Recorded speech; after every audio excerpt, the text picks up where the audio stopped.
It's finally here. Patch 1.10. It has been literally 4 months since we had patch 1.09. Hopefully this one is really good, but judging on the length of it, yeah, it's probably just another dud, not gonna lie. Kind of unfortunate is what it is. I'm just gonna leave the patch notes down in the description if you want to check it out for yourself. But getting into the PvP exclusive balancing adjustments. Increased poise damage of all weapons and some spells and incantations, so that it's now staggered better in PvP. I don't really know why. We actually need more hyper armor and more poise across all of our armor.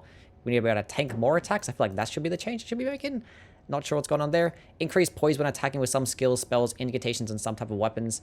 That's nice. So that's more hyper armor, basically. That's cool. I wish it was like gave us more poise in general across the board, but this is a nice change. I don't wish they specified as to which spells and skills. Maybe it's all of them. Who knows? Added damage reduction when performing. Okay, so then we have increased poise and damage reduction. So that's pretty much just hyper armor. Nice. Okay, which I specified, but is what it is. I just never specify in any other patch notes. Critical hit angles have been extended. Okay, so you can probably have your backstabs be more consistent now, I guess. That's what I think that means. So you probably have less of a chance to miss. And decrease the invulnerability window of Quickstep and Bloodhound Step. That's really nice. So there's Clean Rot Quickstep users. Hopefully they can get put to rest. Really nice change. Okay, decrease the damage reduction granted by some skills, incantations, and items. I love how they specify as to which skills, incantations, and as to how much they get reduced by. That's really cool. Like, come on now. They could have put a little bit more effort into this list. Bro. Okay. Okay. It looks like we're just gonna have to test it out ourselves. Thank you, From Software. They did this exact same stuff with their story as well. We have to figure out their story, and we have to figure out their patch notes. Damn, we have to decipher everything. Okay, general balancing adjustments. Increased critical hit damage. I love how they specify as to how much as well. I mean, it's a nice change. It might actually make parrying builds a bit more incentive. Actually, parrying builds probably not even. It's probably just posture breaking builds. So it makes posture breaking builds even better now. That's really cool. Unfortunately, like against certain types of enemies that do hyper armor dodges, he kind of just eats up your poise meter. I wish they, fixed that, but probably not. Okay, decreased recovery time after a missed critical hit. I have no idea what that means. Is it after you... Is it still part of PvP? I don't think so. So, like, when you have that animation where you missed a critical attack, it's a shorter recovery animation. I guess that's cool.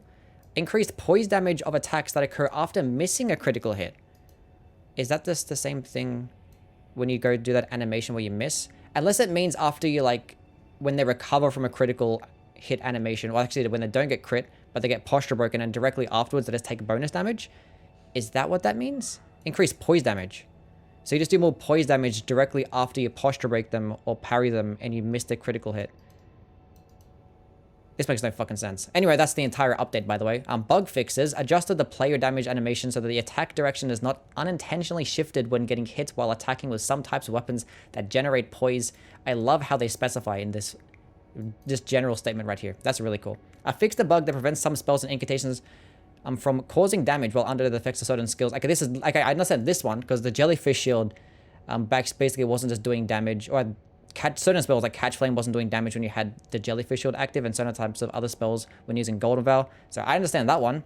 Fixed the bug that causes sacred order skill to continue after switching weapons. Okay, so sacred order is now nerfed. Jellyfish shield is now fixed. That's probably the best part about this update in terms of PvE. I guess bonus critical hit damage.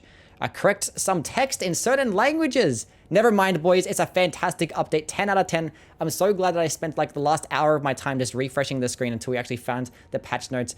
Definitely a doozy right here. 10 out of 10.